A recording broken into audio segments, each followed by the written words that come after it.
Hello student, welcome to Swati's classes. आज हम देखेंगे 7th स्टैंडर्ड का history lesson number 13 life of the people in Maharashtra. इस लेसन का सेकंड पार्ट। फर्स्ट पार्ट मैंने ऑलरेडी अपलोड कर दिया है स्टूडेंट। अगर आप लोगों ने नहीं देखा है तो चैनल को सब्सक्राइब कीजिए और इस लेसन का फर्स्ट पार्ट भी देखिए, और जो बाकी के लेसन है उनका वीडियो भी मैंने अपलोड कर दिए है, तो उनको भी ज़रूर देखिए। तो चलिए हम सेकेंड पार्ट को स्टार्ट करते हैं। तो देखिए स्टूडेंट, हमने लेसन के फर्स्ट पार्ट में देखा था कि उस टाइम महाराष्ट्र के लोगों की सोशल कंडीशन कैसी थी, उनके स्पोर्ट्स कौन से थे, फेस्टिवल कौन से मनाए जाते थे। तो ये सारी चीज़ें हमने डिस्कस कर ली है। तो जो रिमेनिंग पार्ट है उसे अभी हम देखेंगे। तो स्कल्पचर जो है यहाँ पे हम देखेंगे कि स्कल्पचर किस तरीके का था। We find references to restoration of Kasba Ganpati Mandir, building of the Lal Mahal, construction of Rajgad and Raigad, building of sea forts etcetera. तो इस तरीके की जो फोर्ट्स थे, बिल्डिंग्स थे, इनको कंस्ट्रक्ट किया जा रहा था उस time, that are related to architecture. तो ये सारी चीज़ें जो है ये किससे रिलेटेड है? आर्किटेक्चर से।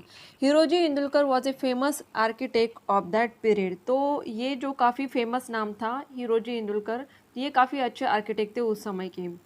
While setting up a village, the usual pattern was roads cutting one another at right angles, stone construction along the sides and extensive ghats along the river bank। तो उस समय जो विलेज की settlements होती थी वहाँ पे एक पैटर्न होता था कि जो रोड रहेंगे वो राइट एंगल्स में एक दूसरे को कट करेंगे, एंड जो स्टोन कंस्ट्रक्शन होगा साइड में, रोड के साइड में, वो स्टोन कंस्ट्रक्शन ही होगा। और उसके बाद जो एक्सटेंसिव घाट्स, मतलब रिवर बैंक जो होती थी या फिर नदी में उतरने के लिए लोग क्या करते थे, स्टेप्स को बांधा जाता था, तो उसे घाट कहा जाता था। During the Peshwa period a drinking water supply system was built like the one at Ahmednagar and Bijapur. तो अगर ड्रिंकिंग वाटर सप्लाई किस तरीके से होता था, किस तरीके से बिल्ड किया जाता था, ये अगर हमें देखना है तो ये कहाँ पे दिखेगा? अहमदनगर एंड बीजापुर में। The पेशवाज built underground pipes, small dams, gardens and courts, tanks and fountains. तो इस तरीके की चीज़ें उस टाइम बनने लगी थी। द मस्तानी तलाव एट देवेघाट Hadapsar near Pune city is worth a mention in the regard. तो वहाँ पे हमें, अगर हमने देखा हड़पसर के यहाँ पे पुणे में, तो मस्तानी तालाब भी हमें दिखाई देगा। उसके बाद दिया है शनिवार वाड़ा एंड विश्राम बाग वाड़ा in Pune, Sarkar wada in Nashik, Raghunathrao Peshwa's wada at Kopargaon, the wadas of the Satara Chhatrapati as also the old wadas at Wai, Menavali, Toka, Shrigonde, Pandharpur are symbol of the medieval wada culture. जैसे स्टूडेंट हमने प्रीवियस पार्ट में या फिर उसके पहले की जो वीडियो थी उनमें देखा था कि उस टाइम मोस्टली जो थे महाराष्ट्र में मराठा जो थे वाड़ा बनाते थे और उसमें रहते थे, चाहे वो फिर एक मंजिली या फिर दो मंजिली ऐसे होता था। तो ये कुछ नाम आपको दिया है कि अगर आपको देखना है तो इस तरीके के वाड़ा वहाँ पे आपको देखने मिलेंगे। Bake as well as unbake brick were use to build the wadas. तो ये जो वाड़ास बनाए जाते थे, ये एक तो बेक ब्रिक्स या फिर अनबेक ब्रिक्स होती थी, उनको यूज़ किया जाता था। और कौन से मटेरियल लगते थे वो हम देखेंगे।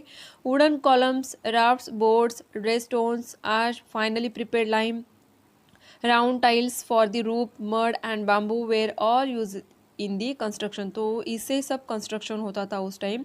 The wadas were decorated with sketches, painting, wooden sculpture and mirrors. तो ये सारी चीज़ें यूज़ करके उसे डेकोरेट भी किया जाता था। टेम्पल्स, उस टाइम मंदिर किस तरीके के थे ये हम देखेंगे। The temples of this period are build in the Hemadpanthi style of the. तो हेमडपंथी ये स्टाइल होता था उस टाइम के टेम्पल्स बनाने के लिए, जो यादव पीरियड से स्टार्ट हुआ था। The shikhar of the Ambabai temple at Kolhapur, the temples on the Jyotiba hill, Shambhu Mahadev temple at Shikhar Shrirangpur, Krishneshwar temple at Verul are excellent specimen of sculpture. तो ये कुछ नाम आपको दिया है कि जो टेम्पल है उस स्टाइल के बनाए जाते थे। The Bhavani Devi temple on Pratapgad and the Sapta Koteshwar temple at Goa were build by Shivaji Maharaj. तो शिवाजी महाराज जो थे उन्होंने भी प्रतापगढ़ के भवानी देवी टेम्पल बनाया था, उसके बाद सप्त कोटेश्वर टेम्पल बनाया था गोवा में। Other temples of the Peshwa period are, तो यहाँ पे देखिए आपको पिक्चर भी दिया है, कृष्णेश्वर टेम्पल जो है वहाँ पे आपको उसका पिक्चर भी मिल जाएगा।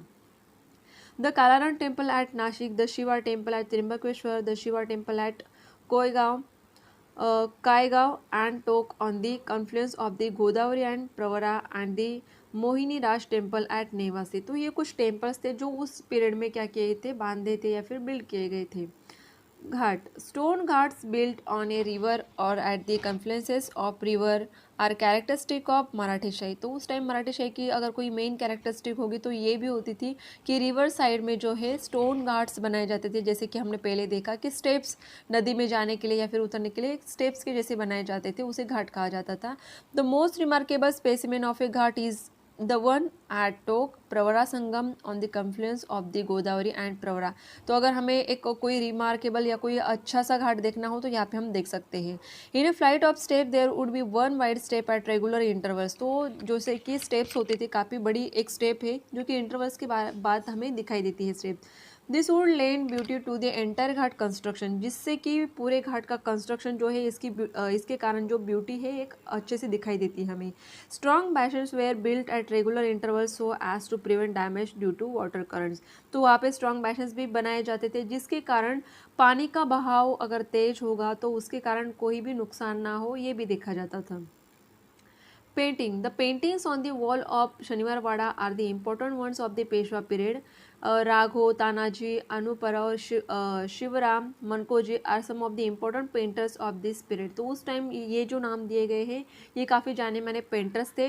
The painter Gangaram Tambat was famous at the time of Sawai Madhavrao Peshwa. तो सवाई माधवराव पेशवा जो थे उनके टाइम में ये जो थे गंगाराम जो वो काफ़ी अच्छे फेमस पेंटर थे। नेक्स्ट पेज पे देखेंगे, the Peshwas encouraged painting wadas in the Pune, Satara, Menavali, Nashik, Chandwad and Nipani regions during the Peshwa period had paintings on their walls. तो उस टाइम लोग पेंटिंग्स बनाते थे जो पेशवास के टाइम में। तो ये हमें कैसे पता चलेगा, तो ये जो वाडाज है वहाँ के, पुणे, सातारा वहाँ के, तो वहाँ पे कुछ पेंटिंग्स मिले जिसके कारण ये बताया जा सकता है कि पेशवाज ने क्या किया था, एनकरेज किया था पेंटिंग को या फिर पेंटर्स को। Temples at Pandeshwar, Morgaon Pal, Benwadi, Pasha near Pune have paintings on the walls. The theme of those painting were Dashavatar. तो ये जो पेंटिंग्स मेनली बनते थे तो उनकी कुछ थीम होती थी जो कि इसके ऊपर डिपेंड होता था, जैसे कि दशावतार है, गणपति, शंकर, मतलब जो कि भगवान की पिक्चर्स होते थे उनकी पेंटिंग की जाती थी। Ram panchayatana, mythological stories, Ramayana, Mahabharata festivals and so on. तो ये सारी चीज़ों को देखकर ही किया जाता था, पेंटिंग की जाती थी या फिर यही उनके सब्जेक्ट होते थे पेंटिंग के लिए। At Jamod in Vidarbha Jain charitra paintings adorned the Jain temple. Illustration in the pothis, miniatures, portrait, scenes etcetera were also painted. जो कि पोथीज है या फिर कोई स्टोरीज होती थी तो उनमें से भी कुछ सीन्स जो होते थे उनको पेंट किया जाता पेंटिंग्स में। नेक्स्ट दिया है sculpture. Important specimens include the sculpture of the meeting between the Mallamma Desai and Shivaji Maharaj at that time of his Karnataka campaign. The sculpture at Bhuleshwar temple including sculpture of individuals and animals, जैसे कि वहाँ पे हमें एलिफेंट, पिकॉक, मंकी ये सारे उनके क्या किया है स्कल्पचर वहाँ पे दिखाई देगा। The sculptures on the Toka temple and the idols within. तो वहाँ पे मूर्तियाँ भी दिख जाएंगी जो टोक टेम्पल है वहाँ पे। And the Trishund Ganpati temple in Pune, the memorable to Punyashlok Ahilyabai in Madhya Pradesh, the sculpture at the Mohini Raj temple at Newase. तो ये सारी टेम्पल भी हमें दिख जाएंगे। Metal idols, the Peshwas had specially commission the metal idols of Parvati and Ganpati in the Parvati temple for the purpose of puja. Wooden sculpture well also seen. तो wooden के कुछ मूर्तियाँ बनती थी और कुछ जो मेटल्स के भी मूर्तियाँ उन्होंने बनाई थी।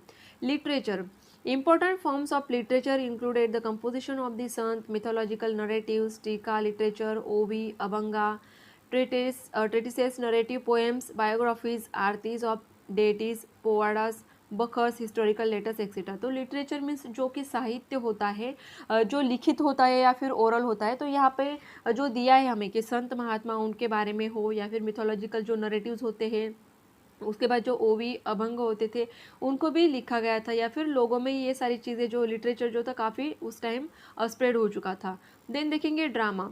Eight Thanjavur in the south Marathi plays has emerge near the end of the 17th century. Serfoji Raje encourage this art. तो इन्होंने क्या किया था, इस आर्ट को काफ़ी एनकरेज किया था, ड्रामा को। Songs, music and dance were prominent parts of this place. तो इसमें क्या किया जाता था, म्यूजिक होता था, सॉन्ग, डांस, ये सारी चीज़ें इंक्लूड होती थी। So far we review the medieval period of history and the rise and expansion of the Maratha power. Next year we shall study the modern period. तो ये सारी जो चीज़ें हमने देखी है इस स्टैंडर्ड में, तो मिडिवल जो हिस्ट्री है उसके बारे में हमने देखा है। नेक्स्ट ईयर जब 8th स्टैंडर्ड में आप जाओगे तो हमें मॉडर्न पीरियड जो है उसके बारे में डिस्कस करना होगा। तो ये जो लेसन ये लास्ट वाला लेसन था जो कि कंप्लीट हो चुका है। तो स्टूडेंट अगर आपने पहले वाले लेसन को अगर नहीं देखा है तो उनको भी ज़रूर देखिए और इस पार्ट को भी पूरी तरीके से देखिए। और आपको अगर वीडियो अच्छी लगे तो वीडियो को लाइक ज़रूर कीजिए और चैनल को सब्सक्राइब नहीं किया है तो सब्सक्राइब भी ज़रूर कीजिए।